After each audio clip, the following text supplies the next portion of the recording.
For 40 days, the United States and Israel waged Operation Epic Fury against Iran. The intense bombing campaigns severely degraded Iranian military infrastructure, killed thousands, and sent global energy markets into a complete panic as a fifth of the world's oil supply faced disruption. By the evening of April 7, 2026, President Trump issued a severe ultimatum. If a truce wasn't reached by midnight, he warned that continued fighting that night could wipe out a whole civilization.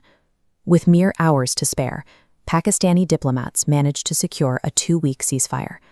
Oil prices immediately dropped, financial markets rallied, and both sides claimed total victory. That relief shattered within hours. The following morning, Israel launched a massive wave of airstrikes against Hezbollah targets across Lebanon, specifically hitting heavily populated areas in central Beirut. Iranian proxies retaliated almost immediately. Swarms of drones and ballistic missiles targeted crucial oil and petrochemical infrastructure in the UAE, Kuwait, and Saudi Arabia, severely damaging processing plants and pipelines. The ceasefire failed to hold because the two sides didn't actually agree to the same terms.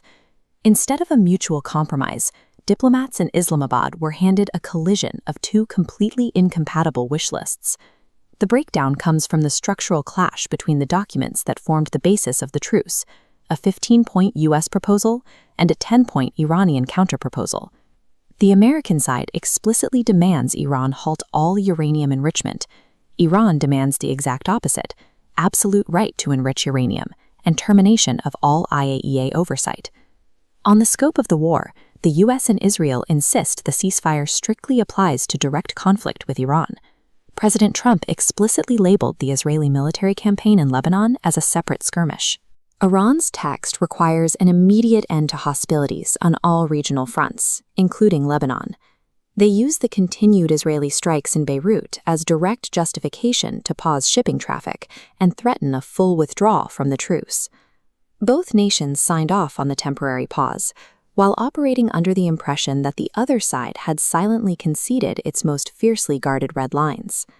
The starkest contradiction lies in the waterway handling 1/5 of the world's energy supply, the Strait of Hormuz. The U.S. expects free navigation. Iran demands absolute sovereign control, subjecting commercial traffic to direct military management and requiring cargo details before transiting. To enforce this, Iran plans to charge transit fees on an international waterway. Their proposal levies costs up to $2 million per large ship, or a $1 per barrel tariff on oil shipments, payable in Bitcoin or Chinese yuan to bypass Western sanctions. If we apply the literal interpretation of Iran's demands to the U.S. military, a U.S. Navy carrier strike group moving through the strait to access the Fifth Fleet base in Bahrain would be forced to pay tens of millions of dollars just to navigate waters they have patrolled freely for decades. Iran's proposed system ignores traditional war reparations in favor of a permanent toll booth on the global economy.